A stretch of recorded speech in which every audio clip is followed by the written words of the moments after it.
কি অবস্থা গাইস, আপনারা তো অলরেডি জানিয়ে আছেন যে আমরা কই যাইতাছি। এই ব্লগটা হচ্ছে দিল্লির ব্লগ।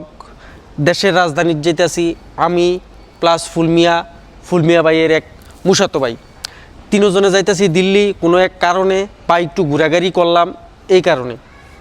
তো এখন সকালবেলা ঘুম থেকে কইটা ব্যাগটা প্যাক করে, লেভেল 3-র ব্যাগ কিন্তু প্যাক করে সোজা বাড়ি নিচে আইয়া দিই ফুলমিয়া।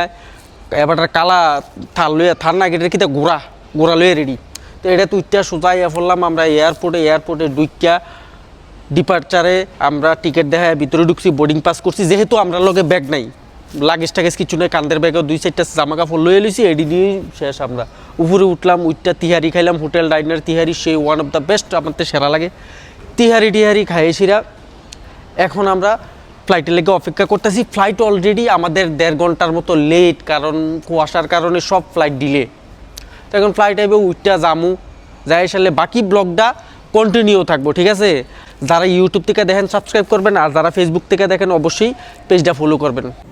মোটামুটি 4 বছর পরে এয়ারপোর্টে ঢুকছি, 2022 সালে এর মধ্যে চেক ইন করছিলাম। হ্যাঁ, এখন আবার ঢুকছি। আমরা দিল্লি যেই জায়গাগুলি কাভার করাম, এটা হচ্ছে Lal Qila, Qutub Minar, lotus temple, Humayun tomb, জামে মসজিদ, আর অবশ্যই আগ্রার তাজমহল। এরপরে যদি যাইয়া দেখি টাইম পাই, অন্যান্য জায়গাগুলিও ঘুরাম। আমরা প্রত্যেকটা জায়গা কাভার করাম। এই ব্লগের পার্ট 1, পার্ট 2, পার্ট 3, 4 সবগুলো আইব, দেখবেন, অবশ্যই দেখবেন। আর অবশ্যই সাবস্ক্রাইব করবেন ইউটিউবটা আমাদের সাপোর্টের খুব প্রয়োজন।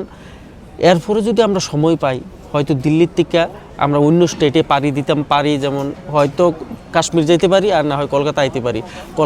কাশ্মীর তো এখন ঘোরার খুব ভালো একটা সময়, আর কলকাতা ইজতেমা আছে, দেখা যাক। যাইয়া লই আগে দিল্লি, মানে যাওয়ার পরে আইয়া তো পড়ছি, ব্লগটা যখন পোস্ট করাম তখন তো অলরেডি আমরা দিল্লি আসি। ঘোরাঘুরি শেষ হোক, এরপরে চিন্তাধারা করাম। আইয়া পড়লাম ফাইনালি আমরা। এখন আইতে যাই সেরা ঘটনা হয়েছে, ফ্লাইটে তো ম্যাকট্যাক দেখলাম, দিল্লির আবহাওয়া খারাপ দেখলাম, কোনো সমস্যা নেই, তবে ঘাবড়াইছি না, সেই একটা ডর লাগছে না, ঠিক আছে নি বলবে ভাই?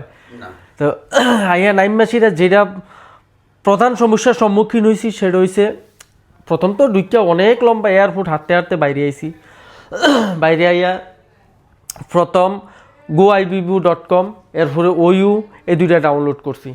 কইরা কী করলাম, প্রথম হোটেল বুক করছি, কারণ হোটেল বুক করার পরে এরপরে আমরা ক্যাব বুক করতে হইব, যাতে করে আমরা কই যামু সেই জায়গাটা তো মানে সঠিক নির্বাচন করতে হইব যে কোন হোটেলে থাকুম। ওই তো আইসিরা হোটেল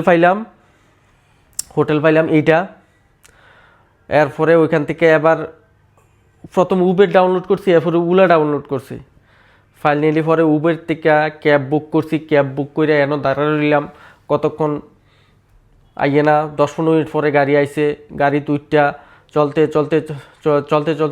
কই আইলাম এইখানে। এই জায়গাটার নাম কি তা কয়, এটারে কয় ভারতনগর মেইন বাজার। এখানে এই রুমটা পাইছি, মোটামুটি খারাপ না, আবার আমার বেশি একটা ভালো লাগছে না। কালকে আমরা এই রুমটা চেঞ্জ করে এলাম আরেক জায়গায়, চাঁদনি চক বা জামে মসজিদের আশেপাশে বা উত্তমনগর, যেনই একটা ভালো রুম থেকে পাই, যে জায়গার থেকে আমাদের ঘোরার প্লেসটা মোটামুটি ভালো হইব, ওই জায়গাতে আমরা যামুগা। তো আজকে অবধি ত্রিপুরার থেকে দিল্লি আসার ব্লগটা এই অবধি। কালকার থেকে আমরা বিভিন্ন জায়গায় এক্সপ্লোর করি, কোন জায়গায় যাবো ঘুরতাম, কালকে বা পরশু দিনতে। কালকে তুই হয়তো শুরু হয়ে যাবো, কালকে সকালে ঘুম থেকে উঠতে আমাদের প্রথম যেটা কাজ হইব, এই কাজটা হচ্ছে আমরা একটা রুম খুঁজলাম ভালোর থেকে। ওই রুমটার থেকে এরপরে আমরা ব্যাগট্যাগ রাখিয়া ফাইনালি আমরা যতদিন থাকি ওই রুমেই থাকতাম, এরপরে আমরা বিভিন্ন জায়গায় ঘুরুম। সবাই ভালো থাকবেন, সুস্থ থাকবেন, দেখা হবে পরের ব্লগে। আমরা